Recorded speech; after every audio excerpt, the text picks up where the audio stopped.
테포드라고 하는 분은 성공한 변호사요, 교회 장로였습니다.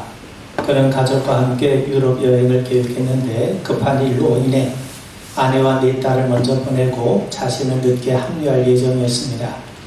그런데 얼마 지나지 않아 그는 전보를 받게 되죠.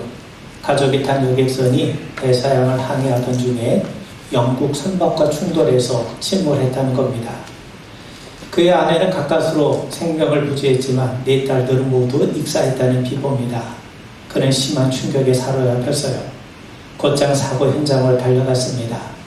그리고 그 사고 해역 앞에서 슬픔을 주체할 수가 없었던 거죠. 그런데 그는 이내 마음을 주스르고 하나님 앞에 기도했습니다. 하나님, 이 모든 일이 주님으로부터 온 것이라면 이것을 뛰어넘을 수 있는 능력을 주십시오. 그때 하나님께서 그의 마음에 평안을 주셨습니다. 네 딸들은 비록 사고로 유명을 달리했지만 이제는 더 이상 죽음이나 고통이 없는 하나님 나라로 옮겨졌음을 확신하게 되었던 거죠. 그러자 알 수 없는 평안이 밀려들기 시작했습니다. 그는 곧바로 그 자리에서 펜을 꺼내 자신의 심령 상태를 글로 고백하게 됩니다. 그가 쓴 글은 하나님의 섭리를 찬양하는 대표적인 찬송가 가사가 되었습니다. 내 평생에 가는 길 순탄하여 늘 잔잔한 강 같든지 큰 풍파로 무섭고 어렵든지 나의 영혼은 늘 편하다. 내 영혼 평안해. 내 영혼 평안해. 여러분, 오늘 베드로 사도의 편지를 읽고 있던 성도들은 상당수가 흩어진 나그네였습니다. 그들은 고난 가운데 있었고 예수를 믿는다는 이유 때문에 핍박을 받고 있었습니다. 그럼에도 하나님은 그들을 사랑하셔서 소망을 갖게 하셨습니다. 비록 고난 가운데 처해 할지라도 하나님은 능력으로 그들을 보호해주고 계셨던 겁니다. 그래서 베드로는 온갖 시험과 어려움을 겪고 있는 성도들에게 그들에게 기쁨으로 고난을 받을 것을 권면합니다. 그리고 더 나아가서 하나님을 찬양하라고 권면하고 있죠. 왜 그렇습니까? 하나님께서 많이 우리의 소망을 이루어 주시기 때문입니다. 하나님께서는 그리스도 예수의 십자가 부활을 통해 우리를 거듭나게 하셔서요. 하나님 나라를 유업으로 약속하셨습니다. 영원한 구원이 우리에게 예비되어 있습니다. 그리고 하나님의 능력으로 우리를 지켜 보호해 주고 계십니다. 하나님만이 우리에게 소망을 주시고 그 소망을 이루어 주십니다. 그래서 하나님이 주시는 소망이 참된 소망이요 산 소망이 되는 겁니다. 오늘 6절에 보시면 그러므로 너희가 이제 여러 가지 시험으로 말미암아 잠깐 근심하게 되지 않을 수 없으나 오히려 크게 기뻐하는도다. 하나님은 아버지가 되시고 우리를 도우세요. 우리는 하나님 백성으로 믿음으로 살고 하나님의 뜻대로 살려고 애씁니다. 그런데 왜 고난이 우리에게 찾아오는 것입니까? 우리는 그 이유를 모릅니다. 하나님을 잘 믿는다고 해서 고난이 없어지는 것이 아닙니다. 그렇다고 고난이 우리를 피해가는 것도 아닙니다. 물론 하나님을 잘 믿으려 하기 때문에 고난을 겪는 경우도 있죠. 베드로의 편지를 받았던 초대교회 성도들이 그러했습니다. 앞서 말씀드린 것처럼 그들은 흩어진 나그네들이었습니다. 그들이 고난받는 이유는 예수를 주님으로 그리스도 믿고 고백하기 때문에 정든 터전에서 이리저리 뿔뿔이 흩어질 수밖에 없는 어려움을 겪고 있었던 겁니다. 하나님을 섬기기 때문에 고난을 받고 있는 거죠. 마치 요셉처럼 죄짓지 않고 의롭게 살고자 했기 때문에 고난을 받는 것과 같은 이치인 겁니다. 여러분, 세상이 악할수록 바르게 살려고 하는 사람들은 당연히 손해를 보게 되고 고난을 받게 마련입니다. 거짓이 판치는 세상에서 정직하게 살고자 하니까 고난을 받게 되는 거죠. 그러므로 우리가 고난을 받고 있다는 것은 한편으로는 바르게 살아가고 있다는 증거가 되기도 합니다. 하나님의 뜻대로 살고 있다고 하는 증거가 되기도 하는 거죠. 여러분, 예수님의 제자들 생각해 보세요. 성령으로 충만했던 베드로와 제자들은 이후 예수님의 십자가와 부활을 담대하게 전하기 시작했어요. 당시 종교 지도자들은 사도들이 복음 전하는 것이 불편했습니다. 그래서 베드로와 사도들 잡아매질하고 다시는 예수를 전하지 못하도록 위협을 가게 되었죠. 그때 베드로와 사도들은 오히려 고난받는다는 사실을 기뻐했습니다. 여러분, 예수님은 산상수훈에서 말씀하세요. 의를 위하여 박해를 받은 자는 복이 있다 하십니다. 왜 그렇습니까? 천국이 주어지기 때문이죠. 또 예수로 인해서 핍박을 받을 때 심히 기뻐하라고 말씀합니다. 왜 그렇습니까? 하늘에서 상급이 크기 때문입니다. 그런 의미에서 이 사도들은 자신들의 예수님으로 인해서 고난받는 일에 합당한 자로 인정을 받았다는 사실 자체가 너무나도 기뻤던 것입니다. 여러분, 성도들에게도 고난은 피해가지 않습니다. 예수를 신실하게 믿을수록 고난은 더 가까이 우리에게 다가올 수가 있습니다. 그런데 우리 그리스도인들은 고난을 기쁘게 여깁니다. 왜냐하면 앞서 말씀드린 것처럼 예수로 인해서 겪는 고난은 곧 우리가 주님의 뜻대로 살고 있다고 하는 구체적인 증거가 되기 때문이죠. 그리고 성도들은 고난을 통해 배우는 것이 많습니다. 고난을 통해 인간의 본성을, 또 인간의 연약함을 깨닫게 됩니다. 또 주님과 더불어 삶의 고난을 이겨나가는 지혜와 용기도 배울 수 있게 되죠.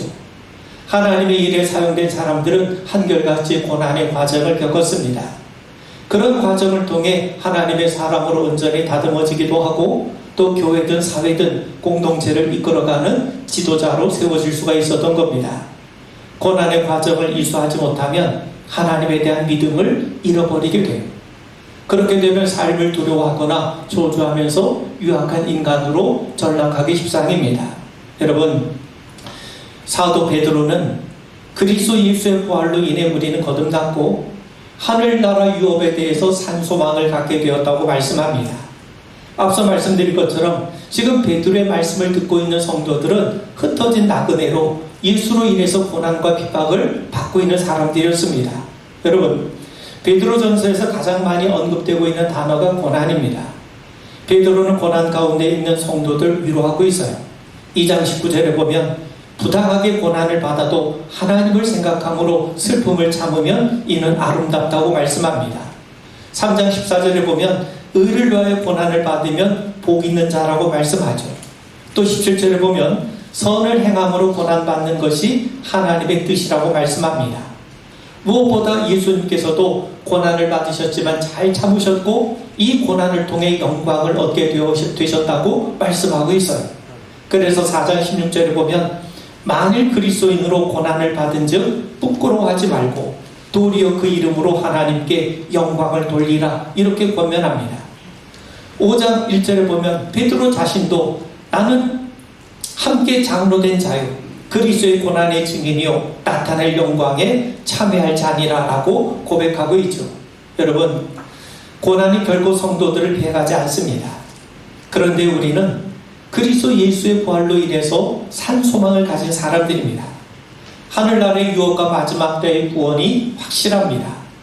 또 하나님께서 능력으로 그 소망을 끝까지 보호해 주시고 지켜주십니다. 그래서 성도들은 고난 속에서도 기뻐할 수가 있는 겁니다.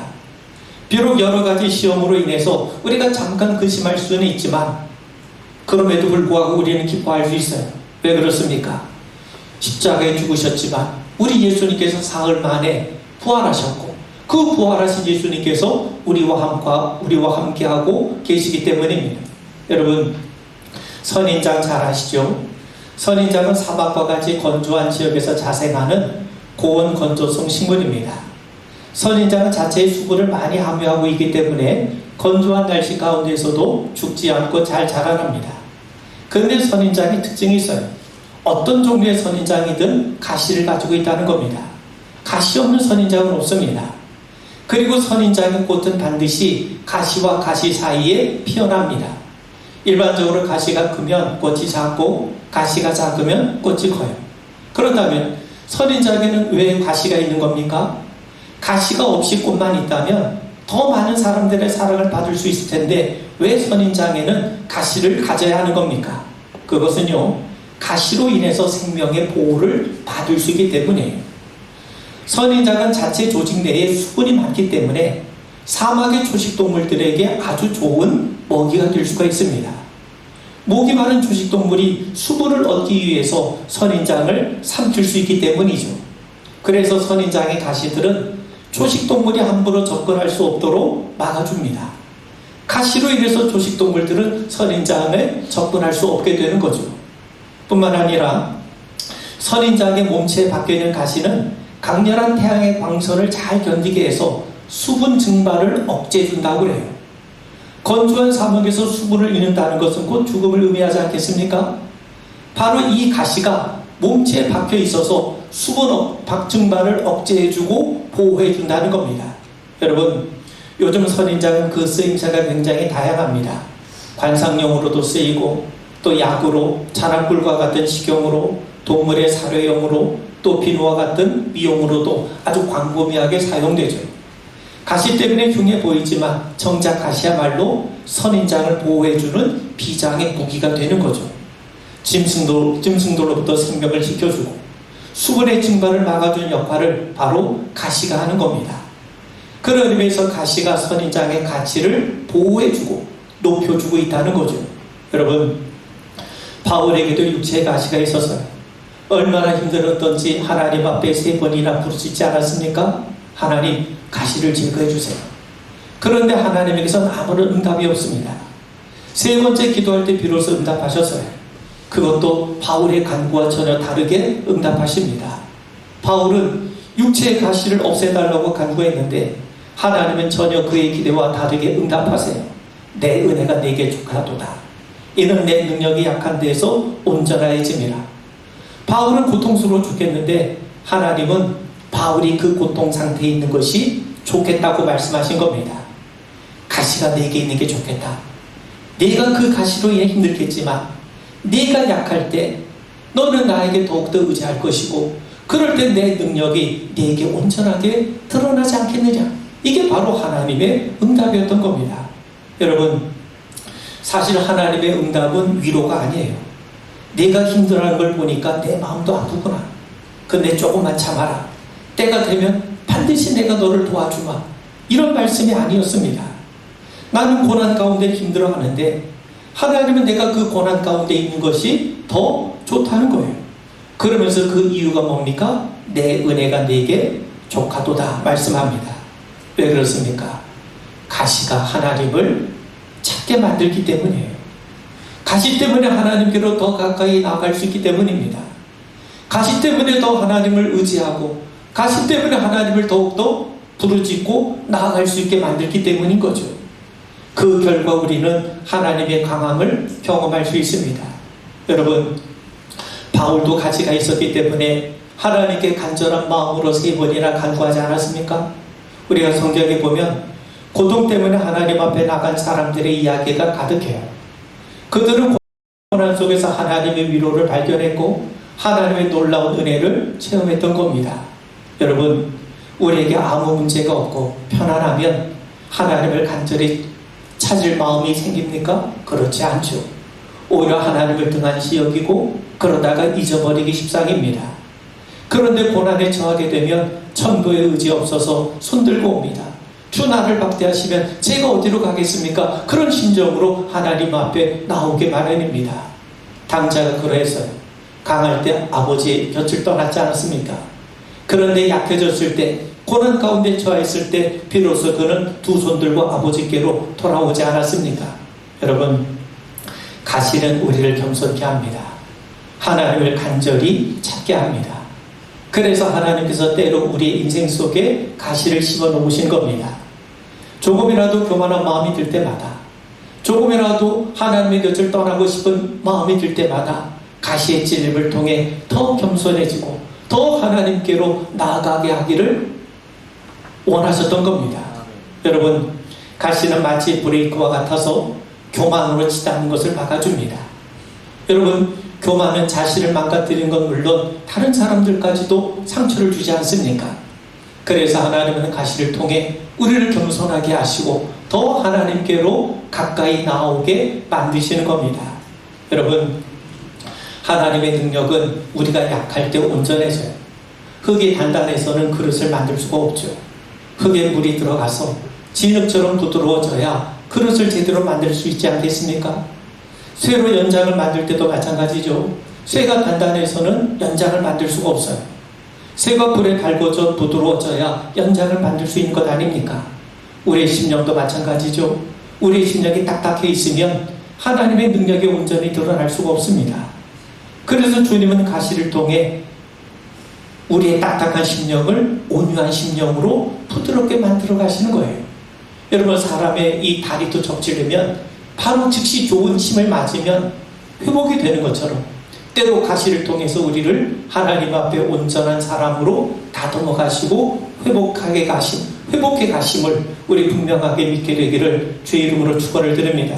7절에 보시면 너의 믿음의 확실함은 불로 연단하여도 없어질 것보다 더 귀하여 예수 그리스도께서 나타나실 때에 칭찬과 영광과 존귀를 얻게 할 것이니라.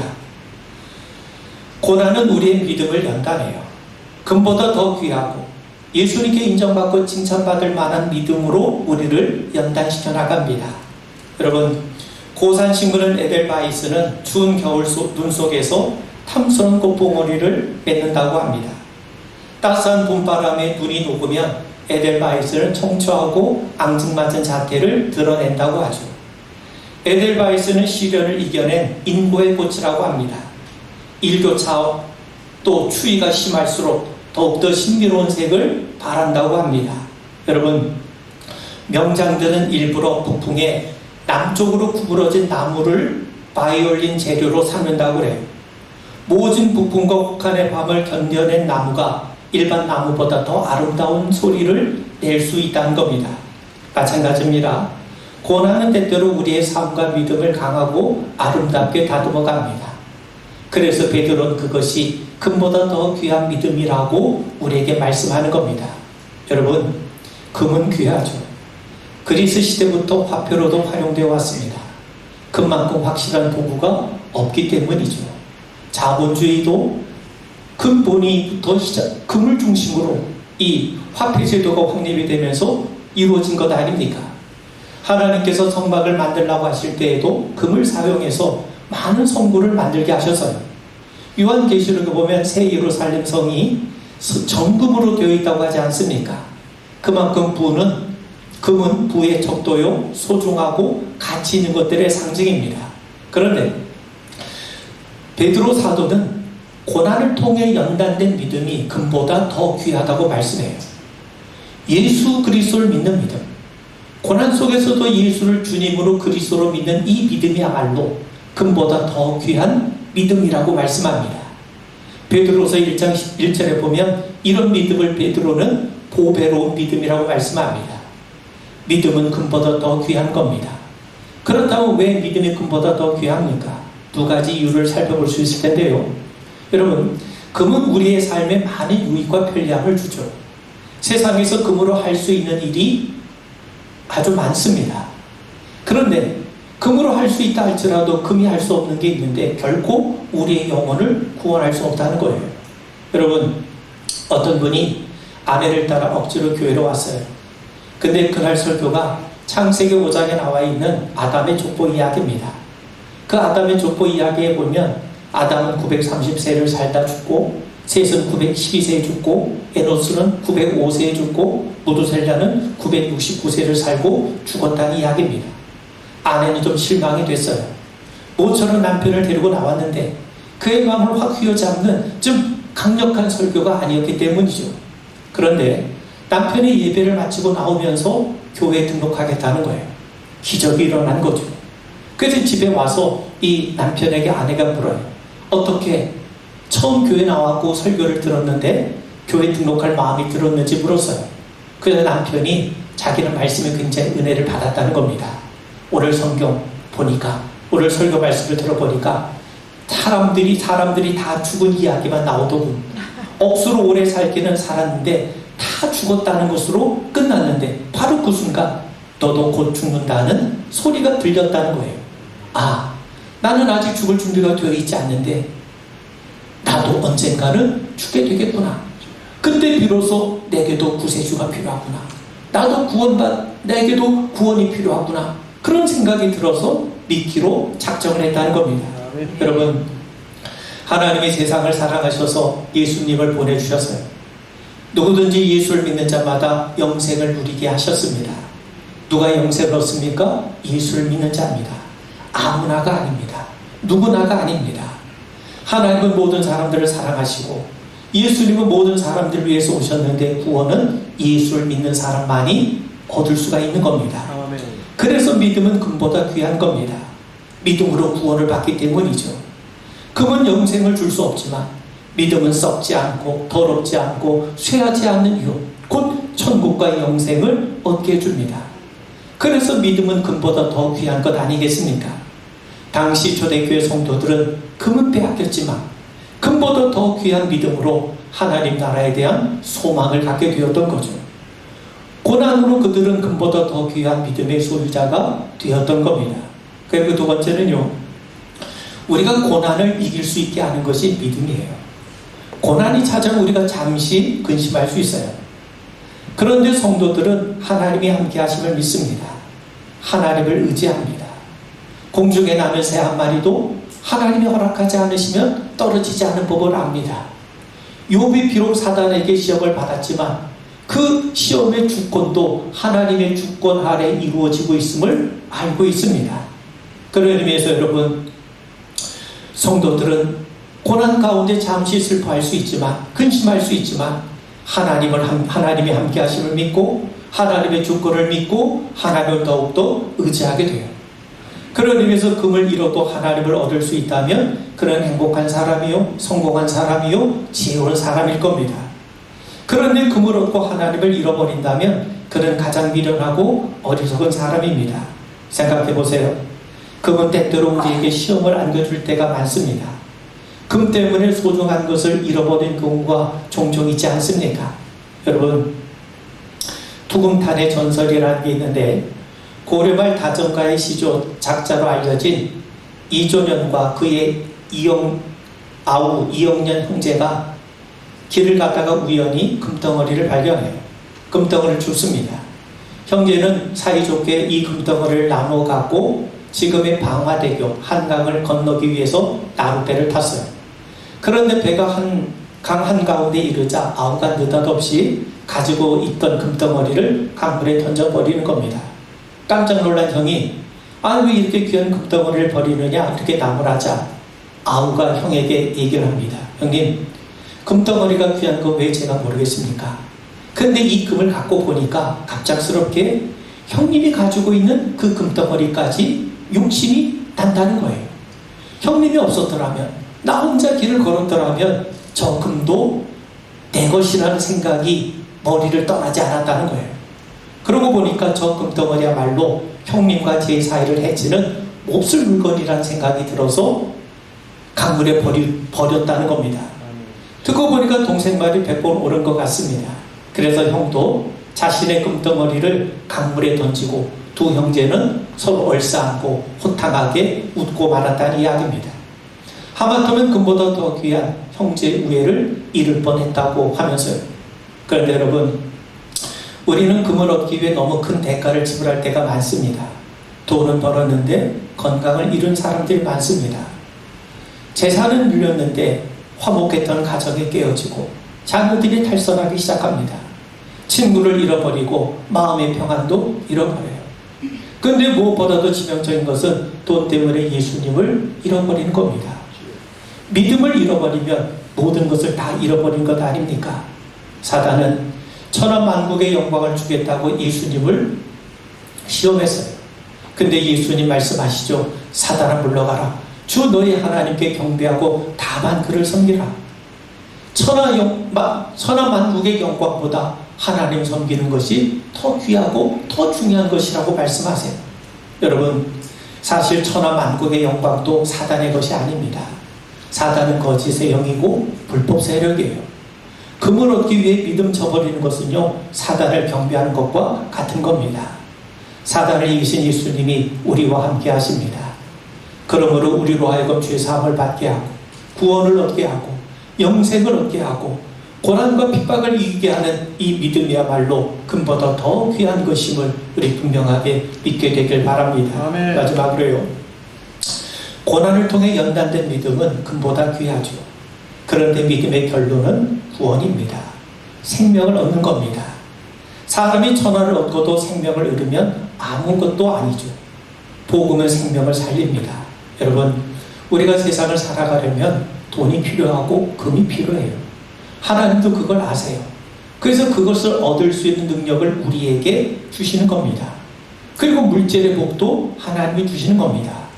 그런데 물질이 중요하지만 물질이 할 수 없는 것이 있는데 그게 바로 영혼의 구원이에요. 영혼 구원은 오직 그리스도 예수를 믿는 믿음, 그 믿음을 통해서만 얻을 수 있죠. 그래서 믿음이 금보다 귀하다고 말씀하는 겁니다.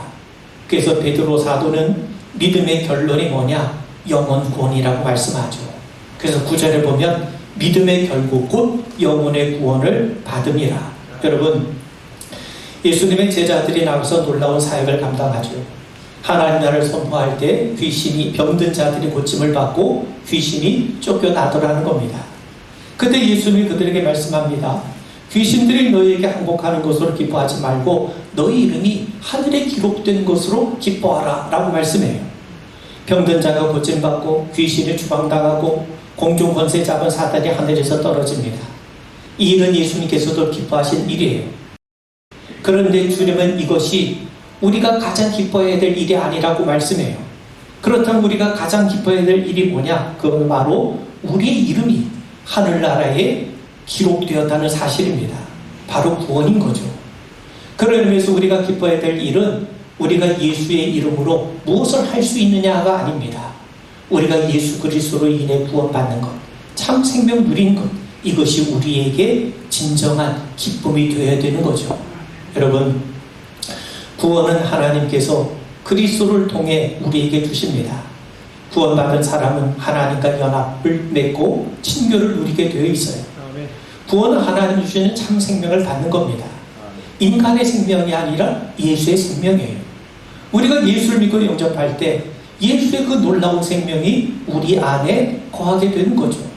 그래서 요한일서 5장 11절 말씀을 보면 또 증거는 이것이니 하나님이 우리에게 영생을 주신 것과 이 생명이 그의 아들 안에 있는 그것이니라. 아들이 있는 자에게는 생명이 있고 아들이 없는 자에게는 생명이 없느니라. 예수의 생명이 곧 영생입니다. 그 영생을 우리는 믿음을 통해 받게 되는 거죠. 여러분, 육신의 생명과 하나님이 주시는 생명, 영생은 달라요. 육신의 생명은 시간이 지나면 쇠퇴하고 부패해요. 반면에 영생은 영원하고 쇠퇴하거나 부패하지 않습니다. 영국의 변증학자 C.S. 루이스는 육신의 생명과 영생의 차이를 이렇게 설명합니다. 육신의 생명은 늘 쇠퇴하는 성질이 있기 때문에 공기나 물이나 음식을 통해 끊임없이 보조를 받아야 된다는 거예요. 자연의 도움을 받지 않고는, 자연의 보조를 받지 않고는 육신의 생명은 유지될 수 없는 겁니다. 우리가 먹지 않고는 생명을 유지할 수 없지 않습니까? 그래서 육신의 생명을 바이오스라고 부릅니다. 자연의 보조를 받아야만 유지될 수 있기 때문이죠. 반면 하나님이 주시는 생명은 바이오스가 아니라 조에라고 해요. 영생이라고 합니다. 그러면 육신의 생명과 영생의 차이가 어떤 거냐? 육신의 생명인 바이오스는 그림자, 상징과 같고 하나님 주신 영생은 조의 실체와 같다는 거예요. 간단한 예를 들어보면 여러분, 나이아가라 폭포와 그 폭포를 찍은 사진이 겉으로는 유사하지만 질적으로는 엄청난 차이를 갖고 있죠. 바로 그 차이라는 겁니다. 모델과 모델 사진도 마찬가지죠. 모델을 만나는 것과 모델 사진을 보는 것은 그야말로 엄청난 차이를 갖게 돼요. 그러므로 육신의 생명을 가진 사람이 그리스도 예수를 통해 참 생명을 갖게 된다는 말은 조각상이 진짜 사람으로 변하는 것만큼이나 엄청나고 놀라운 변화가 아닐 수 없는 겁니다. 사랑하는 성도 여러분, 믿음으로 받은 구원, 곧 영생은 놀라운 겁니다. 영생은 영원히 산다고 하는 그 생명의 길이를 뛰어넘어 생명의 질의 탁월함을 말씀합니다. 영생은 하나님의 생명이에요. 하나님의 생명은 거룩하시고 사랑으로 충만하고 기쁨과 소망으로 평강으로 충만하지 않습니까? 영생을 소유한 사람도 마찬가지입니다. 하나님의 생명을 받았기 때문이죠. 이것이 우리가 갖는 소망이에요. 이 소망이 확실한 이유는 바로 예수님이 이 소망을 우리에게 주셨고 성령께서 이 소망을 확증해 주시기 때문에 그렇습니다. 아멘. 그리고 무엇보다도 하나님께서 능력으로 우리의 소망을 이루어 주시고 지켜 주시기 때문입니다. 그래서 비록 우리가 힘들고 어려운 고난 속에서도 우리가 기뻐할 수 있는 겁니다. 마지막 8절 말씀 보시면 베드로가 말씀하죠. 예수를 너희가 보지 못하였으나 사랑하는도다. 이제도 보지 못하나 믿고 말할 수 없는 영광스러운 즐거움으로 기뻐하니 이 믿음이 우리 모두의 고백이 되기를 주의 이름으로 축원을 드립니다. 아멘. 기도하겠습니다. 우리에게 금보다 더 귀한 믿음을 갖게 하심을 믿습니다. 아멘. 우리에게 주신 소망 하나님께서 이루어 주시는 것을 기억하면서 끝까지 믿음으로 승리해 나가는 우리 모든 성도 되게 하옵소서. 아멘. 예수님 이름 받들어 간절히 기도하옵나이다. 아멘.